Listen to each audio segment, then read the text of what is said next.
Drifloon. We saw it get top 4 at the Anaheim Regional Championships last weekend. And so I'm curious if Shoma's running a similar set. Most of the Drifloons you see in this format typically go for that unburden and try to get a fast Tailwind up. But it looks like we're going to jump into this first game. Yeah, about to jump into it. Do want to just make a note here that Shoma does not have a face cam working due to some traveling complications there. So just look at Alex's pretty face. In the meantime, we're going to see a pretty interesting lead here coming out. We're going to see that Drifblim, Tapu Lele. So we'll probably see that Psychic Seed pop here to give that unburden boost right off the bat. We're going to see the P2 and Nihilego. Nihilego, a great anti-check or check to those different Tapus with that great typing and great special defense stat.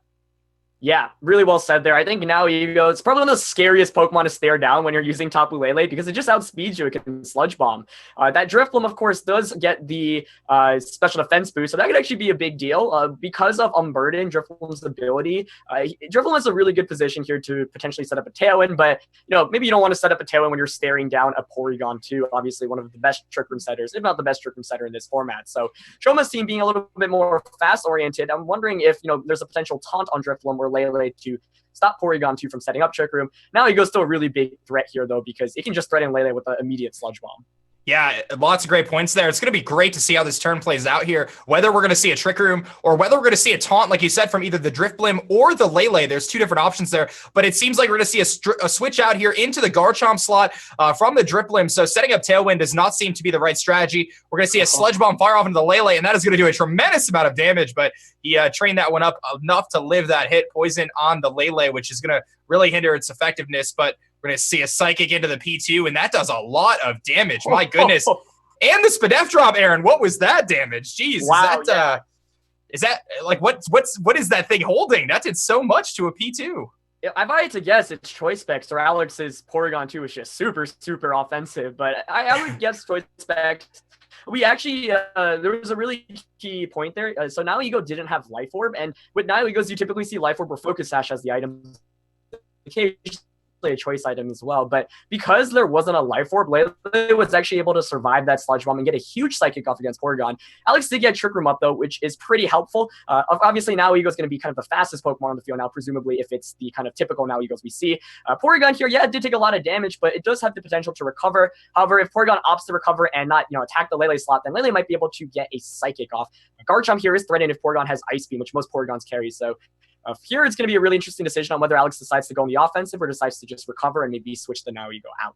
Yeah, great points there. I'm definitely curious to see. So we're going to find some intel on this Nihilego here. It's definitely not going to be Scarfed. Most likely Focus Sash, as you mentioned before. Big Ice Beam coming off on the P2 into the Lele slot, getting rid of that threat off the field, revealing that he does have that Ice Beam, of course, for the Garchomp, as you mentioned. There's an Earthquake there, but a really timely protect from Alex's side there. This Earthquake is going to do a lot, but I don't know if it's going to pick up the kill on the Porygon. We'll see kind of what this Porygon is working with here.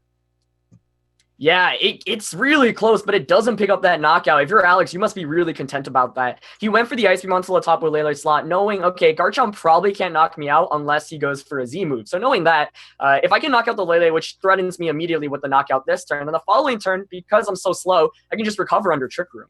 Now you go protected there, so we obviously know it's not a choice item up until this at this point. Given that we didn't see Life Orb, Focus Sash would make a lot of sense. It could be a potential Z move as well, but I think if you're Alex, you got to definitely like your position a little bit because you've got Trick Room up still, and Porygon, sure, it took a lot of damage, but that Tapu Lele, which is a pretty big threat to the Porygon, is out of the way, and you still have a couple turns of Trick Room left. So now Nihilego's going to kind of awkward position because it does get outsped by the Garchomp, but Porygon, of course, did show that Ice Beam, so it might just be able to knock out that Garchomp if Shoma's Garchomp isn't invested.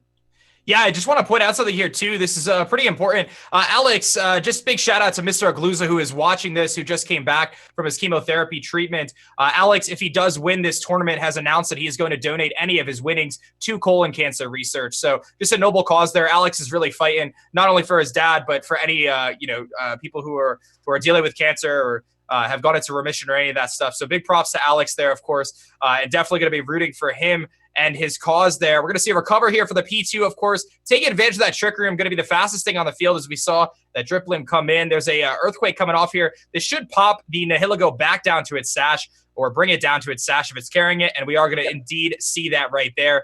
Very interesting play. We'll see what this Nihilego is going to do. There's a Shadow Ball coming off, which is going to target the Nihilego, and that will actually pick up the kill there. So doubling into that slot was a good decision there for Shade, being able to get rid of that Nihilego, which was a huge threat to his team, especially if it was carrying Hidden Power Ice later on.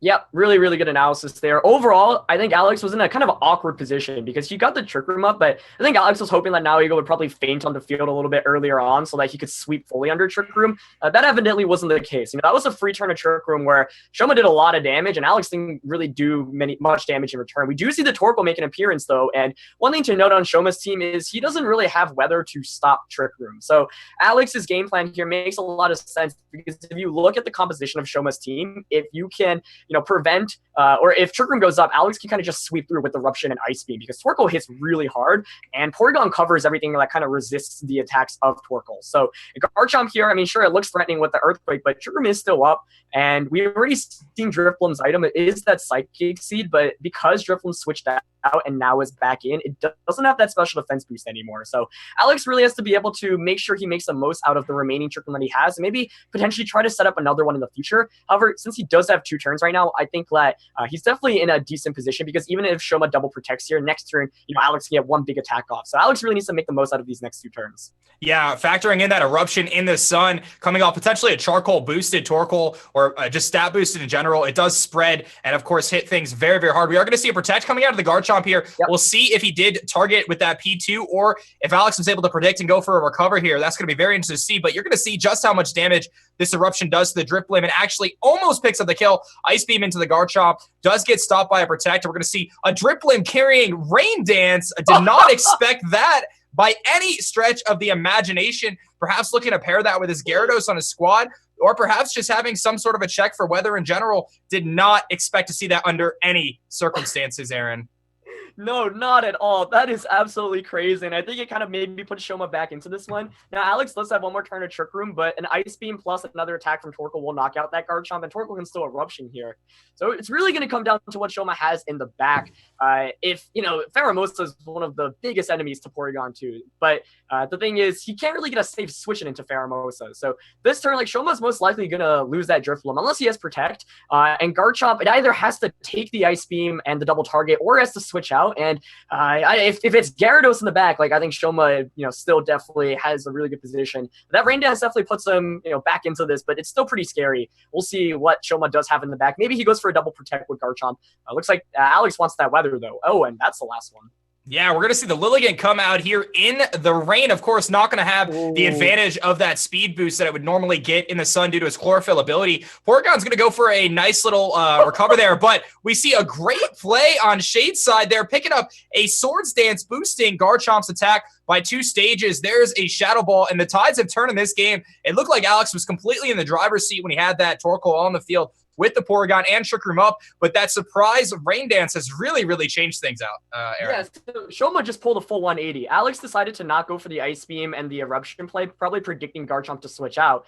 And if you went for that play, actually Garchomp and Drifloom both would have fainted, and that probably would have been game right there. But it is a little bit risky because you don't know what's in the back, and I think Alex probably switched into Logan anticipating a Gyarados switch in. However, Shoma just went all in on that Swords Dance. That might have actually just won him the game. Alex looked like he was in a really good position, but he predicted something that ended up not coming his way, and Shoma made a really big play, probably knowing Alex is probably going to think I'm going to switch out, so why don't I just go for it? And he got a Swords Dance on that Porygon too. Definitely, it's got to be a little bit scared right now. Lilligant, we don't know what moveset it's carrying though, so we'll see if it has anything clutch to pull back things, maybe a Z move or a Sleep Powder.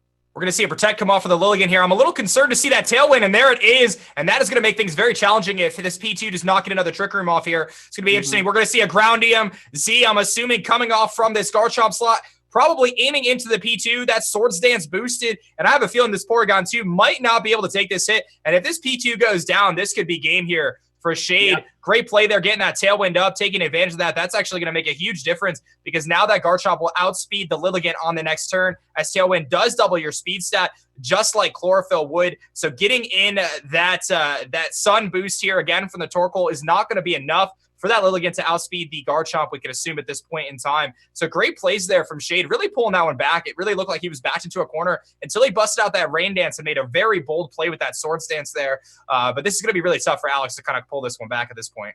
Yeah, that was a great Tailwind play by Shoma, and I'm just amazed. Shoma made a really risky play, but he knew he had to make that play in order to get back into this one because if Alex just went for the obvious Eruption and the Ice Beam, then it would have been a 3-1 advantage. But Shoma pulling a full 180. That's what I was saying. Like maybe Alex wants to consider trying to get another Trick Room off, but with that Swords Dance, it's very difficult to be able to do that. So Shoma played that perfectly. Not only does the Tailwind help him so much here, because now Lilligant, it does have the Chlorophyll, which boosts its speed, but Tailwind basically matches that, and Garchomp presumably should be able to outspeed it here.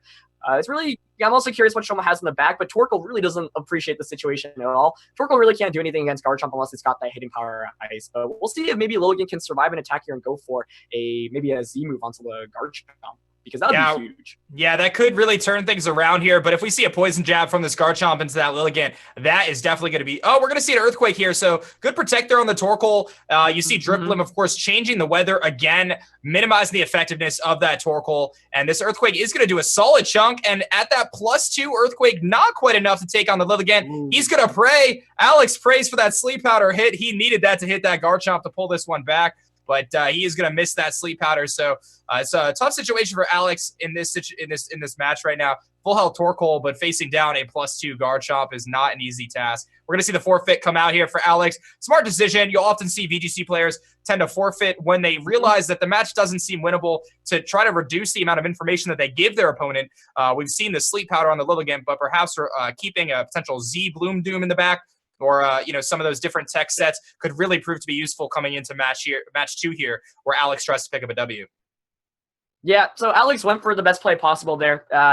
The thing is, if Garchomp was eliminated, depending on what Shoma had in the back, like Torkoal actually could have still put some damage out even with Rain Up, just because the Driplim was at really low HP. But that was a really, really incredible game. It looked like Alex, anytime it's Trick Room versus a fast mode, or fast team, you got to ask, like, what kind of answers does the fast team have against the Trick Room team? We've actually seen a bunch of that, even when we played earlier today, but with Sejun against Wolf, a lot of Trick Room versus more hyper-offensive, fast kind of carry-oriented teams. So in this case, Shoma, it looked really scary, but because Alex was kind of wasting Trick Room turns while Now Ego was out, and Shoma was able to pull that Garchomp in, and because Alex kind of just didn't target down the Garchomp with Ice Beam, predicting it to switch out or anticipating it to protect, where Trick Room couldn't go up again because it did get that Swords Dance off. So I think Alex, you can't be too frustrated about that one, because if you just made one different play, Ice Beam and Eruption that turn, you would win the game. So anytime you lose a game in VGC, I mean, this is best of 3. You really have to reflect on what plays could I have done better. Maybe do I want to change up my Pokemon choices or not? I think Alex still definitely has the advantage because of that Trick Room. Shoma didn't even reveal any taunt users, so maybe Alex wants to stick with the strategy again, but this time either not bring the Now Ego or try to get Torkoal in on an earlier spot. He also knows that Drifloom has Rain Dance and that Eruption doesn't knock out the Drifloom, so maybe potentially double targeting into that slot in the future with like an Eruption and an Ice Beam to make sure he has his weather up. Yeah, I'm actually really interested into this match here to see whether Shade is going to be jumping into the depth of his team. We didn't see a Gyarados in that match. We did not see the Pheromosa. I don't really see too much of application for the Madness Zone in this match, but the other 2 Pokemon could be very, very effective against Alex's team. So going to be interested to see whether he tries to bring that Pheromosa out here to lead, potentially to stop that Trick Room, because we know Pheromosa, especially with those Focus Blasts or even those high jump kicks, Titanium Z can do a number against a Porygon 2, especially one of Alex's nature, which does seem to be a little bit more on the offensive side, as we noticed, or that Lele was just specs, because that did so much damage on that first turn. Yeah, I'm actually really glad that you mentioned the Pheromosa, because Pheromosa is like one of the scariest Pokemon, like I mentioned, if you're playing with Porygon too. So Shoma there, he played out of his mind there in the end. He made one really, really big play and he was able to come out with it. But if you're Shoma, you're probably thinking, okay, I don't want to put myself in a position where I have to go all in on a play. I'd rather try to, put myself in a position where I'm in the advantage. So maybe he wants to consider leading the Pheromosa, but I actually really like Alex's adjustment here. Going with yeah, you see Alex nod his head in excitement. Yeah, we see the Pheromosa there. Shade predicting the P2. We're just really looking to stop the P2, but this is a great lead matchup for Alex here. Not only does he have the Sun boost here with Lilligant, he's got the potential to put something to sleep. He's got the potential to fire off a Bloom Doom if he's carrying the Z Crystal. He's got the potential to go for an After You, I believe the move is called, or After Me, I'm sorry, which would allow the Torkoal to go above the priority of the Lilligant, which we know is the fastest thing on the field right now, or we can assume based on that Sun. But who knows how this Lilligant is trained. It is possible that Pheromosa, with that incredible 150 plus, I think it's 151 base speed stat, it might still be faster, but I'm going to go out on a limb here and say that Lilligant will outspeed it. Yeah, I love this because it's like it shows VGC best of 3 adjustment, right? Shoma was like, he's probably going to lead Porygon 2 again. Last time I didn't have a great lead against it. Alex is like, I'm not going to bring it. He's probably going to bring Pheromosa. Lilligant Torkoal here is really deadly because of After You Eruption, and we know that Lele is pretty offensive. So we just see it. Let's see if there's a sash on the Pheromosa and whether Lele can survive this if it's really bulky. All right, so we actually see the Z Crystal on the Torkoal. Not something I was expecting. I thought the Z Crystal would be held by the Lilligant, so that's pretty interesting there. And it's going to be an Inferno overdrive, and it looks like he's probably going to target down that Lele slot if I had to guess here. But we're going to see this Inferno overdrive come off, and that will target the Lele. I'm going to go on a limb here and say that Lele is not going to live this hit. Sun boosted, fire powered. That is getting a lot of damage off there, especially coming off an Eruption. We're going to see a U-turn here from the Pheromosa into the Lilligant. Is it carrying a sash? It is not. So the Lilligant does go down, and Pheromosa is going to get some momentum here. Get a switch in. That Beast Boost is going to be nullified, of course, because it will be switching out. And that's actually a big down there for Alex. I think that the Lilligant could have put in some work. I'm a little surprised we didn't see the Eruption there, potentially double targeting, but maybe Alex was just afraid of a potential focus sash Pheromosa. Yeah, even though that lead looked really good, if Lele... because Lele's bulk is still like pretty decent. So, it actually would have been really bad. You'd imagine if he went for After You Eruption and then Pheromosa had Focus Sash and Lele survived the Eruption, because then Psychic actually probably just knocks out Torkoal because it's Specs and Psychic Terrain boosted. So they trade 1-for-1 there. However, if you're Shoma, you got to be like, okay, that's not too bad because I still have my Pheromosa and that's my main way to counter this Trick Room. So I'm curious on how Alex is going to deal with that Pheromosa because Garchomp's coming in for Shoma now, and Garchomp obviously just fully threatens the Torkoal. So I would say even though that lead was really good, like Shoma probably gets the better end of it because Torkoal is really difficult to use outside of Trick Room. Obviously it thrives when it's next to Lilligant, but Lilligant just fainted. So now Alex is staring down, two of the most offensive Pokemon in the format with that Garchomp and with that Pheromosa. We're going to see Now Ego come in, but we know that Now Ego doesn't have that Life Orb. So Hidden Power Ice might not even be able to knock out Garchomp, which is pretty rough. And Pheromosa still could have that Focus Sash. Correct. Yeah. Now Heligo is going to be able to outspeed that Garchomp by 1 point. And of course, hang on from any hit from a Pheromosa with that Focus Sash, as you mentioned. But you brought up a great point there in saying that without the Life Orb damage, it's very unlikely that the Nihilego can actually take down the Garchomp here with an HP Ice. It just seems incredibly unlikely at this point in time. Most Garchomps are carrying enough bulk or just by default can live that HP Ice despite that 4 times weakness. And this Torkoal is looking like a very kind of sitting turtle here, being outsped and very much so threatened by the Garchomp here. An Earthquake could put a lot of work in. Yep, definitely. We'll see. This is honestly going to be the turn. Pheromosa opting to U-turn, though, not going for a high jump kick, trying to break a potential sash there on on the Now Ego. Yeah, we're going to see that sash get broken. It's going to be interesting to see whether this Garchomp does fire off that Earthquake now. Here comes the Drip Limb, so I'm expecting an Earthquake to be coming off here. I think the Torkoal could probably hang on, but, we're going to see that Nihilego is not taking it, of course, being 4 times weak. Sludge Bomb comes off into the Drip Limb slot, so great read there. Obviously, that Ghost typing is going to resist the hit, get a little poison damage there, but we saw that Psychic Seed come off there as well and give a nice little boost to the Drip Limb. But we're going to see the Nihilego go down to an Earthquake. The Torkoal is going to take some big damage, but it does have an incredible defense stat, so it is going to be able to live that hit. But without the Trick Room up and without that Lilligant support, this Torkoal is not in the best spot. Big Flamethrower coming off here into the Drip Limb slot here. Going to do a good amount of damage, actually, and the poison damage is going to come off there. This Drip Limb and this Garchomp are looking pretty scary, especially if this Drip Limb can manage to set up a Tailwind. Yeah, definitely. Shoma played that last turn really well, too. And we do see the Porygon come in, so it's actually not over yet for Alex because we haven't seen a taunt from the Drifloon. So Alex maybe was actually trying to set himself into this position because if he can actually set up Trick Room, then Porygon and Torkoal can actually close this game out. Even though Shoma played that really well, Alex was actually maybe trying to bait the Pheromosa to leave the field so Porygon 2 could come in.